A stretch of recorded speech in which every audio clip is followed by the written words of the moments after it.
जय हिंद साथियों। आप सभी का स्वागत है ज्ञानपीठ जीके पॉइंट के इस यूट्यूब चैनल पर। दोस्तों, उत्तर प्रदेश पुलिस भर्ती 2024 के लिए हम जीके का एक और मॉक टेस्ट लेके आए हैं। मॉक टेस्ट नंबर 31 है। इससे पहले मैंने 30 मॉक टेस्ट अपलोड किए हैं। तो आइए शुरू करते हैं 21 जनवरी का एक और मॉक टेस्ट। सुबह का मॉक टेस्ट भी आप देखिएगा, बहुत कुछ जानने को मिलेगा। तो पहला प्रश्न से हम बात करते हैं। आपकी स्क्रीन पर पहला प्रश्न क्या कहता है दोस्तों? पहला प्रश्न आइए देखते हैं क्या कहा गया है।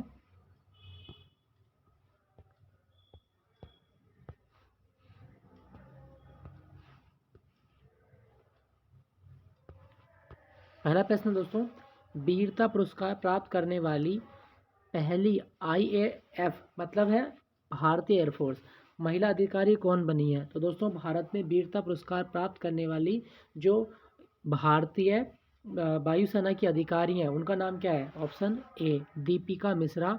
ये भारतीय वायुसेना की पहली महिला अधिकारी बनी है जिनको वीरता पुरस्कार दिया गया है। ठीक है दोस्तों, याद रखिएगा। अच्छा दोस्तों, बात करें हम भारतीय वायुसेना दिवस कब होता है, तो आप याद रखना 8 अक्टूबर को भारतीय वायुसेना दिवस मनाया जाता है। और भारतीय वायुसेना का आदर्श वाक्य नभ है स्पर्शम दीप्तम। नभ है स्पर्शम दीप्तम, ये भारतीय वायुसेना का आदर्श वाक्य है। क्लियर, याद रखिएगा। नेक्स्ट प्रश्न है, घरेलू डैश का वैज्ञानिक नाम कैनिस लूपस फैमिली लेरिस है। तो दोस्तों, किसका वैज्ञानिक नाम है? तो आप याद रखिएगा कैनिस ल्यूपस फैमिलेरिस, ये नाम है कुत्ते का। ऑप्शन सी कुत्ते का वैज्ञानिक नाम है, तो ये आप याद रखिएगा। दोस्तों, अगर आपसे पूछा जाए कि वैज्ञानिक नाम लिखने में किस भाषा का प्रयोग किया जाता है, तो आप याद रखिएगा लैटिन भाषा का प्रयोग किया जाता है। वैज्ञानिक नाम लिखने में लैटिन भाषा प्रयोग होती है। नेक्स्ट प्रश्न है, क्षेत्रफल की दृष्टि से उत्तर प्रदेश का सबसे बड़ा जिला कौन सा है? दोस्तों, यूपी का सबसे बड़ा जिला क्षेत्रफल के हिसाब से कौन सा है? वो है आपका लखीमपुर खीरी। Option A Lakhimpur Kheri. और सबसे छोटा पूछेगा तो हापुड़। क्षेत्रफल के अनुसार उत्तर प्रदेश का सबसे छोटा जिला हापुड़ है और सबसे बड़ा लखीमपुर खीरी है। अच्छा, यूपी में कितने ज़िले हैं? तो 75 ज़िले हैं और इन 75 ज़िलों को हमने 18 जो डिवीज़न है उनमें बांटा है। तो ये भी आप याद रखिएगा। नेक्स्ट प्रश्न है, निम्नलिखित में से भूटान का सबसे ऊंचा पर्वत कौन सा है? तो भूटान का सबसे ऊंचा पर्वत वो है आपका गंगफर पुनसुम। गंगखर पुनसुम ये भूटान का सबसे ऊंचा पर्वत है। ऑप्शन ए आपका सही जवाब है। दोस्तों, भूटान के बारे में आप याद रखिएगा, भूटान का एक नाम और भी ड्रिकयुल। ड्रिकयुल। और भूटान की सीमा पर कौन सा अर्धसैन्य बल काम करता है? तो एसएसबी, सशस्त्र सीमा बल। ठीक है, ये भी आपको याद रखना है। और भूटान से एक चीज़ और याद रखिएगा, भूटान बौद्ध धर्म को मानता है। भूटान में बौद्ध धर्म को माना जाता है। भूटान का राजधर्म है बौद्ध धर्म। और भूटान जो है इसकी राजधानी क्या है? थिम्पू। और मुद्रा का नाम है गुलट्रम। क्लियर। चलिए अगला प्रश्न, भारत के संविधान ने कई संस्थागत वितरण और प्रक्रियाओं को अपनाया है। तो दोस्तों, कौन से अधिनियम के द्वारा अपनाया गया है? तो आप याद रखिएगा भारत सरकार अधिनियम 1935। भारत सरकार अधिनियम 1935 से अधिकांश भाग लिया गया है, तो ये भी आप याद रखिएगा। ठीक है दोस्तों। अच्छा, संविधान दिवस कब होता है भारत में? तो 26 नवंबर को होता है संविधान दिवस, 26 नवंबर। नेक्स्ट प्रश्न है आपका, रामभर स्तूप वह स्थान जहां भगवान बुद्ध का अंतिम संस्कार किया गया था, भारत के किस राज्य में स्थित है? तो दोस्तों, रामभर स्तूप जो है ये कुशीनगर में है। और कुशीनगर कहाँ पर है? उत्तर प्रदेश में। ऑप्शन डी आपका सही जवाब है। ठीक है, रामभर स्तूप गंडक नदी के तट पर है, ये आप याद रखिएगा। और ये कुशीनगर में आता है। क्लियर। चलिए अगले प्रश्न की ओर चलते हैं। क्या कहा गया है, भारत में पहला पेपरलेस बजट कब पारित किया गया था? तो दोस्तों, भारत का जो पहला पेपरलेस बजट आया था वो आया था 2021-22 में। ऑप्शन डी आपका सही जवाब है, 2021-22। और वित्त मंत्री कौन थी? तो निर्मला सीतारमण थी, जिन्होंने भारत का पहला पेपरलेस बजट पेश किया था, निर्मला सीतारमण। क्लियर, याद रखिएगा। चलिए अगले प्रश्न की ओर बात करते हैं। क्वेश्चन संख्या 8, क्या कहा गया, निम्नलिखित में से कौन भारत में एक स्थायी कार्यकारी का हिस्सा होता है? तो परमानेंट एग्जीक्यूटिव कौन है दोस्तों भारत में? तो आप याद रखिएगा दोस्तों, सिविल सेवक। ऑप्शन डी सिविल सेवक जो है एक परमानेंट एग्जीक्यूटिव होता है। ऑप्शन डी आपका सही जवाब है। अच्छा, भारत में अखिल भारतीय सेवाएं कितने प्रकार की होती हैं? तो भारत में 3 प्रकार की अखिल भारतीय सेवाएं हैं, आईएएस, आईपीएस होता है और आईएफएस होता है। आईएफएस मतलब भारतीय वन सेवा। तो ये भी आप याद रखिएगा। और भारतीय वन सेवा की शुरुआत कब होती है? 1966 में हुई है, ये भी आप याद रखें। नेक्स्ट प्रश्न है आपका, अगला प्रश्न क्वेश्चन संख्या 9, national institute of fashion technology कहाँ पर स्थित है? तो दोस्तों national institute of fashion technology ये है आपका रायबरेली में, ऑप्शन सी रायबरेली में स्थित है, ये भी आप याद रखना। और रायबरेली में मॉडर्न कोच फैक्ट्री भी है। मॉडर्न भारतीय रेलवे की मॉडर्न कोच फैक्ट्री कहाँ पर है? तो रायबरेली में तो है, ये भी आपको याद रखना है। और इंदिरा गांधी राष्ट्रीय उड़ान अकादमी वो भी रायबरेली में है। क्लियर, याद रखिएगा। दोस्तों अगर आपसे पूछा जाए कि माँ शाकुंभरी देवी मेला कहाँ लगता है? तो शाकुंभरी देवी का मंदिर है आपका सहारनपुर में, और शाकुंभरी मेला सहारनपुर में लगता है। सहारनपुर उत्तर प्रदेश का सबसे उत्तरी जिला है। ठीक है, इसकी सीमा हिमाचल से भी लगती है, उत्तराखंड से भी लगती है, और हरियाणा से भी लगती है। ठीक है, याद रखिएगा। तो national institute of fashion technology Raebareli, option C. Next प्रश्न है आपका, लखनऊ में स्थित छोटा इमामबाड़ा नामक इमारत का निर्माण कब और किसके द्वारा करवाया गया था? तो दोस्तों छोटा इमामबाड़ा किसने बनवाया था? तो आप याद रखिएगा कि जो लखनऊ में छोटा इमामबाड़ा है वो गोमती नदी पर है, गोमती नदी के किनारे मान सकते हैं आप। तो ये किसने बनवाया था? तो आप याद रखना ऑप्शन डी मोहम्मद अली शाह। मोहम्मद अली शाह 1837 में ये बनवाया गया था, मोहम्मद अली शाह। ठीक है। अच्छा अगर आपसे पूछा जाए नींव तो रखी किसने? मोहम्मद अली शाह ने, लेकिन पूरा किसने करवाया था? तो वो आप याद रखिएगा आसफ उद्दौला ने। आपसे वही पूछा गया है, क्वेश्चन देख लेते हैं एक बार। अच्छा छोटा इमामबाड़ा है, सॉरी छोटा इमामबाड़ा, तो आप याद रखें आसफ उद्दौला, नवाब आसफ उद्दौला ने सन 1785 में बनवाया था छोटा इमामबाड़ा। ठीक है दोस्तों, और भूल भुलैया भी, ये भी आपको याद रखना है, आपसे पूछा जाता है। चलिए अगले प्रश्न की ओर बात करते हैं। निम्नलिखित में से कौन सा राज्य उन 6 राज्यों में नहीं है जिन्होंने डिजिटल फसल सर्वेक्षण शुरू करने के लिए केंद्र सरकार के साथ समझौता ज्ञापन पर हस्ताक्षर किए हैं? तो दोस्तों कौन सा राज्य इसमें शामिल नहीं है? तो आप याद रखिएगा उत्तराखंड, ऑप्शन सी उत्तराखंड इस जो मुहिम है सरकार की डिजिटल फसल सर्वेक्षण इसमें शामिल नहीं है। ठीक है दोस्तों, आप याद रखिएगा। नेक्स्ट प्रश्न है आपका, पारंपरिक नृत्य गोटीपुआ का संबंध किस राज्य से है? तो गोटीपुआ किस राज्य का नृत्य है? Option D sorry B Odisha. Odisha का लोक नृत्य है गोटीपुआ। ठीक है, और ये जो गोटीपुआ होते हैं ना, ये लड़के होते हैं जो महिला का वेश धारण करके नृत्य करते हैं। तो गोटीपुआ आप याद रखना उड़ीसा का डांस है। अच्छा अगर आपसे पूछा जाए कि भीतरकनिका नेशनल पार्क कहाँ पर है? भीतरकनिका नेशनल पार्क तो ये उड़ीसा में है, पूछा जाता है आपके एग्जाम में भीतरकनिका नेशनल पार्क। और सिमलीपाल टाइगर रिजर्व, तो सिमलीपाल टाइगर रिजर्व जहाँ भारत में काले बाघ मिलते हैं वो कहाँ पर है आपका? उड़ीसा में ही तो है। ठीक है, याद रखिएगा। नेक्स्ट प्रश्न है, सरोजिनी नायडू डैश में भारतीय राष्ट्रीय कांग्रेस की पहली भारतीय महिला अध्यक्ष बनी थी। मतलब कहने का है कि भारत की पहली महिला कौन थी जो भारतीय राष्ट्रीय कांग्रेस की अध्यक्ष बनी थी और किस सेशन में बनी थी? तो आप याद रखना सरोजिनी नायडू कानपुर सेशन में कांग्रेस की अध्यक्षता करने वाली भारत की पहली महिला थी। और ये सेशन कब हुआ था? 1925 में हुआ था, तो ये भी आपको याद रखना है। और सरोजिनी नायडू ये उत्तर प्रदेश की प्रथम राज्यपाल भी बनी थी, भारत की कोकिला इनको कहा जाता है। ठीक है, याद रखिएगा। नेक्स्ट प्रश्न है आपका, मगरमच्छ के हृदय में कितने चैम्बर होते हैं? दोस्तों पक्षी, मानव और मगरमच्छ, इनके हृदय में कितने चैम्बर होते हैं? तो 4 चैम्बर होते हैं। ऑप्शन बी आपका सही जवाब है, मगरमच्छ के हृदय में 4 चैम्बर होते हैं। ठीक है, अगर आपसे पूछा जाए कि मछलियों के हृदय में कितने चैम्बर होते हैं, तो मछलियों के हृदय में 2 चैम्बर होते हैं। क्लियर, याद रखिएगा। नेक्स्ट प्रश्न है, निम्नलिखित में से कौन सा शहर गंगा और यमुना के संगम पर स्थित है? तो संगम पर कौन सा शहर है? वो है आपका इलाहाबाद, जिसका वर्तमान नाम क्या है? प्रयागराज। प्रयागराज उत्तर प्रदेश की न्यायिक राजधानी कहा जाता है इसको। तो ये गंगा और यमुना के संगम पर स्थित है। ठीक है दोस्तों, आप याद रखिएगा।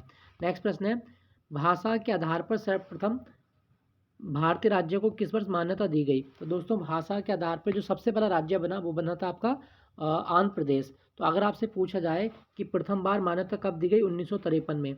1 अक्टूबर 1953 को आंध्र प्रदेश भाषा के आधार पर गठित होने वाला भारत का पहला राज्य बना था। तो ये भी आप याद रखिएगा। ठीक है दोस्तों। अच्छा दोस्तों अगर आपसे पूछा जाए कि भारतीय भाषा अनुसंधान संस्थान कहाँ पर है? तो मैसूर, कर्नाटक में एक शहर है मैसूर, यहाँ पर भारतीय भाषा अनुसंधान संस्थान है। और भारत में वर्तमान में कितने राज्य हैं? 28, और केंद्र शासित प्रदेश कितने हैं?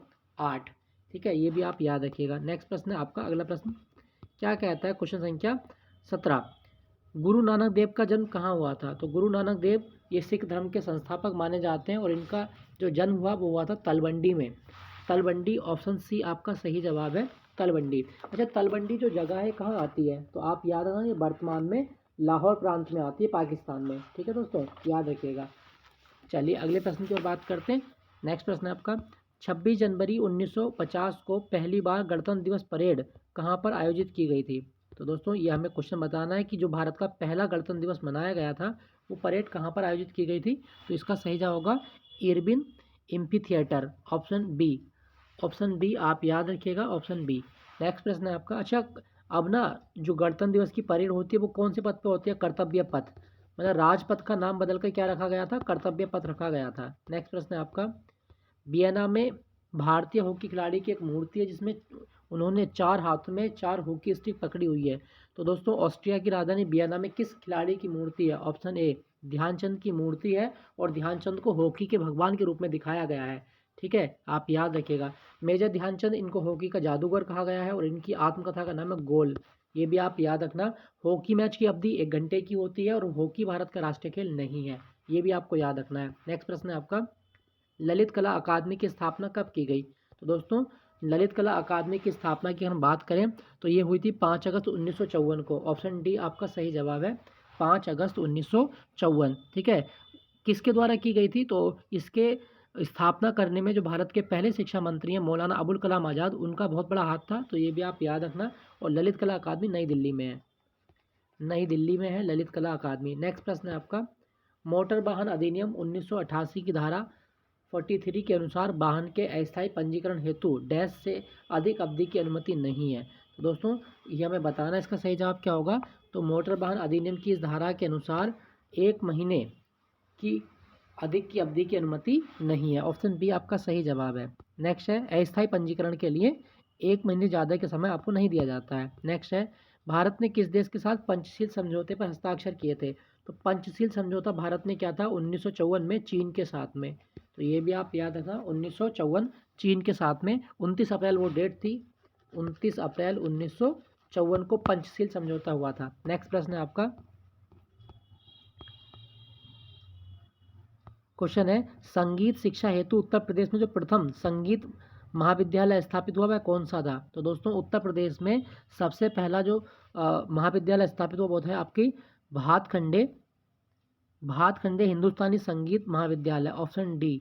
ठीक है, और ये आप याद रखना, ये कहाँ पर है? ये लखनऊ में है, लखनऊ में है। आपसे पूछा जाए कि भातखंडे संगीत महाविद्यालय कहाँ पर है, तो लखनऊ। क्लियर, याद रखिएगा। नेक्स्ट आपका, ब्रुनेई की राजधानी क्या है? एशिया महाद्वीप का एक देश है ब्रुनेई और इसकी राजधानी है बंदर शेरी बेगावन, ऑप्शन ए बंदर शेरी बेगावन। क्लियर, याद रखिएगा। नेक्स्ट प्रश्न है आपका, निम्नलिखित में से किस नृत्य में महिलाओं द्वारा सिर पर जले हुए दीपों के साथ प्रदर्शन किया जाता है? तो कौन सा नृत्य है दोस्तों? इसका सही जवाब होगा आपका ऑप्शन डी, चरी नृत्य है। चरी राजस्थान का डांस है, ठीक है, और इसमें महिलाएं अपने सिर पर जलते हुए दीपक को रखती हैं और नृत्य करती हैं। क्लियर। अच्छा, धनगरी गाजा, तमाशा और कोली, ये तीनों ही लोक नृत्य महाराष्ट्र के हैं। तमाशा, कोली और धनगरी गाजा महाराष्ट्र के हैं, बाकी चरी नृत्य जो है वो राजस्थान का होता है। ठीक है, याद रखिएगा, आपसे पूछा जाता है। चलिए अगले प्रश्न की बात करते हैं। अतरंजी खेड़ा एक पुरातात्विक स्थल कहाँ पर है? तो अतरंजी खेड़ा जो है ना, ये आपका उत्तर प्रदेश में है। ऑप्शन ऑप्शन सी इसका सही जवाब है, अतरंजी खेड़ा उत्तर प्रदेश। और यहाँ पे क्या हुआ था कि ये सिंधु घाटी सभ्यता का एक बिंदु है, एक केंद्र माना गया है। ठीक है, तो ये भी आप याद रखना, अतरंजी खेड़ा यूपी में है। क्या आपको पता है कि उत्तर प्रदेश दिवस कब होता है? तो 24 जनवरी को हर साल उत्तर प्रदेश दिवस होता है। ठीक है, और यूपी की जो है ये गोंडवाना लैंड का एक हिस्सा है। अगर आपसे पूछे कि भूगर्भिक दृष्टि से उत्तर प्रदेश किसका एक भाग है, तो गोंडवाना लैंड का एक भाग है, ये भी आप याद रखिएगा। नेक्स्ट प्रश्न है, राष्ट्रीय डेयरी अनुसंधान संस्थान कहाँ पर स्थित है? तो दोस्तों राष्ट्रीय डेयरी अनुसंधान संस्थान की बात करें तो हरियाणा के करनाल में है, ऑप्शन ए करनाल में है, ये भी आप याद रखना। और ये जो डेयरी है ना, डेयरी अनुसंधान के लिए भारत में क्रांति है श्वेत क्रांति। अगर आपसे पूछा जाए कि श्वेत क्रांति किससे संबंधित है, तो भारत में डेयरी उत्पादन को बढ़ावा देने के लिए है। ठीक है दोस्तों, आप याद रखिएगा। क्या आपको पता है कि श्वेत क्रांति का जनक कौन है? वर्गीज कुरियन। वर्गीज कुरियन को भारत में श्वेत क्रांति का जनक माना गया है। क्लियर, याद रखिएगा। नेक्स्ट है, संयुक्त राष्ट्र की सुरक्षा परिषद में कितने अस्थायी सदस्य हैं? दोस्तों स्थायी सदस्य तो होते हैं 5, लेकिन अस्थायी पूछा गया आपसे, तो आप याद रखिएगा 15 सदस्य टोटल होते हैं, जिसमें 5 स्थायी और 10 अस्थायी होते हैं। तो ऑप्शन ए इसका सही जवाब है, 10 अस्थायी सदस्य होते हैं। अच्छा, अगर आपसे पूछा जाए कि 5 स्थायी सदस्य कौन कौन से हैं, तो आप याद रखिएगा चीन, फ्रांस, रूस और यूनाइटेड किंगडम और अमेरिका। ठीक है, ये 5 स्थायी सदस्य देश हैं और बाकी 10 अस्थायी होते हैं, याद रखेंगे। अच्छा दोस्तों, अगर आपसे पूछा जाए कि संयुक्त राष्ट्र संघ की स्थापना कब हुई, तो 24 अक्टूबर 1945 को हुई थी। संयुक्त राष्ट्र संघ 24 अक्टूबर 1945 को बना था, ये भी आप याद रखेंगे। नेक्स्ट प्रश्न है आपका, हुंड्रू जलप्रपात निम्नलिखित में से किस नदी पर स्थित है? तो हुंड्रू जलप्रपात की हम बात करें तो ये झारखंड में है और ये स्वर्णरेखा नदी पर है, ऑप्शन डी, स्वर्णरेखा नदी पर है, ठीक है, हुंड्रू जलप्रपात। नेक्स्ट आपका, आपको मिलान करना है कि विटामिन ए के क्या क्या स्रोत होते हैं। तो दोस्तों देखते हैं इसके विटामिन ए के स्रोत। तो विटामिन ए किस किस से मिलता है? गाजर, आम, पपीता। विटामिन जो ए है वो गाजर से होता है, तो ये तो ऐसे मिला हुआ है। विटामिन बी की बात करें तो विटामिन बी जो है साबुत अनाज, ब्रेड और मेवे से मिलता है, ये भी सही है। विटामिन सी खट्टे फलों में होता है, ये भी सही है। विटामिन डी अंडे की जर्दी में होता है, तो ये भी सही है। मतलब सारे सेम मिले हुए हैं, ठीक है दोस्तों, आप याद रखिएगा। अच्छा दोस्तों, यहाँ पे अगर हम बात करें विटामिन की, तो आपको विटामिन बी और सी याद रखना है, क्योंकि ये दोनों विटामिन जल में घुलनशील हैं। जल में घुलनशील विटामिन है विटामिन बी और सी, क्लियर, याद रखिएगा। अच्छा, अगर आपसे पूछे कि किस विटामिन को एस्कॉर्बिक अम्ल कहा जाता है, तो विटामिन सी का रासायनिक नाम है एस्कॉर्बिक अम्ल, याद रखिएगा। विटामिन ए को रेटिनॉल कहा जाता है और विटामिन डी जो है इसको कैल्सीफेरॉल कहा जाता है, क्लियर, याद रखिएगा। नेक्स्ट प्रश्न है आपका, विवादास्पद उपन्यास लज्जा के लेखिका कौन है? तो दोस्तों लज्जा जो है ये इस्लाम धर्म के ऊपर एक थोड़ी सी टिप्पणी की गई है इसमें। तो लज्जा उपन्यास जो है वो तस्लीमा नसरीन के द्वारा लिखा गया है, ऑप्शन बी, तस्लीमा नसरीन का उपन्यास है, ठीक है, आप याद रखिएगा। नेक्स्ट प्रश्न है आपका, C6H6 का सामान्य नाम क्या है? दोस्तों C6H6 आपने एक रिंग पढ़ी होगी ना केमिस्ट्री में, ये इस तरह की एक रिंग बनती थी, किसकी रिंग है ये? तो ये बेंजीन की रिंग है, ऑप्शन डी, बेंजीन का सूत्र होता है C6H6 और बेंजीन में कितने कार्बन परमाणु होते हैं? तो 6, याद रखिएगा। नेक्स्ट प्रश्न है आपके, उत्तर प्रदेश सरकार के अनुसार मथुरा वृंदावन तीर्थ स्थल का लक्ष्य किस वर्ष तक शुद्ध शून्य कार्बन उत्सर्जन पर्यटन स्थल बनना है? कहने का मतलब है कि मथुरा वृंदावन से हमें नेट जीरो का लक्ष्य हासिल करना है, तो ये कब तक का है? तो आप याद रखिएगा दोस्तों, ये लक्ष्य रखा है 2041 तक, ऑप्शन डी 2041। मथुरा यमुना नदी के किनारे है, भगवान श्री कृष्ण की जन्मस्थली है, तो ये भी आप याद रखिएगा। नेक्स्ट प्रश्न है आपका, निम्नलिखित में से कौन दरगाह उसके संबंधित स्थान के साथ सही मेल नहीं की गई है? तो निजामुद्दीन औलिया की दरगाह कहाँ पर है? दोस्तों निजामुद्दीन औलिया की दरगाह जो है ये दिल्ली में है, ना कि आगरा में। तो पहले ही आपका गलत मिलान किया गया था, आगरा नहीं, ये दिल्ली में है, ठीक है। सूफी संत निजामुद्दीन औलिया की दरगाह दिल्ली, बाकी बख्तियार काकी की दरगाह दिल्ली में है, ये भी आपको याद रखना है। हाजी अली दरगाह ये मुंबई में है। शेख मोइनुद्दीन चिश्ती दरगाह या अजमेर में, बाकी सारे मिलान सही किए गए हैं। नेक्स्ट है, निम्नलिखित में से किस स्थान पर इलाहाबाद हाईकोर्ट उच्च न्यायालय की एक पीठ है? तो इलाहाबाद हाईकोर्ट उच्च न्यायालय की एक पीठ कहाँ पर है? लखनऊ में, ऑप्शन सी। अगर आपसे पूछा जाए कि इलाहाबाद हाईकोर्ट कब बना था, तो 1866 में बना था और इलाहाबाद हाईकोर्ट में जजों की संख्या कितनी है? 160 मैक्सिमम हो सकती है। नेक्स्ट प्रश्न है आपका, निम्नलिखित में से कौन सा अन्य की तुलना में सबसे बड़ा होता है? तो सबसे बड़ा कौन सा दोस्तों यहाँ पे? तो आप याद रखिएगा टेरा, टेरा जो होता है ये सबसे बड़ा होता है, ठीक है। बाकी हेक्टो, डेका, गीगा इन सब में बड़ा है टेरा, याद रखिएगा, आपसे पूछा जा सकता है। नेक्स्ट प्रश्न है आपका, कुछ बांध दिए गए हैं उनको हमें मिलाना है। गोविंद बल्लभ पंत सागर बांध ये किस नदी पर है? तो दोस्तों अगर आपसे पूछा जाए कि गोविंद बल्लभ पंत सागर बांध किस नदी पर है, तो इसका सही जवाब क्या होगा? तो इसको मिला लेते हैं, ये आपका ये रिहंद नदी पर है, ठीक है, रिहंद नदी। परीक्षा बांध बेतवा नदी पर है। बाकी अगर आपसे पूछे गोविंद सागर बांध तो ये कौन सी पर है? और ये शहजाद नदी पर है। और जामनी बांध जामनी नदी पर है, जामनी नदी। बस मिल गए, स्क्रीनशॉट ले सकते हैं आप। इसमें मेन जो बांध है आपको परीक्षा बांध ज़्यादा आता है एग्जाम में। परीक्षा बांध किस नदी पर है? तो बेतवा नदी पर है। नेक्स्ट प्रश्न है आपका, अंतर्राष्ट्रीय बुकर पुरस्कार 2023 किसे दिया गया है? बुकर पुरस्कार साहित्य के क्षेत्र में दिया जाता है और ये किसको मिला था 2023 में? ये मिला था जॉर्जी गोस्पोडिनोव को, ठीक है, जॉर्जी गोस्पोडिनोव, ऑप्शन सी आपका सही जवाब है, ऑप्शन सी। क्लियर दोस्तों? दोस्तों ये था आज का मॉक टेस्ट। आई होप ये सेशन आपको अच्छा लगा होगा, अच्छा लगा तो एक लाइक ज़रूर कीजिएगा। मिलता हूँ अगले मॉक टेस्ट के साथ में। Thank you for watching Jnanpith GK point.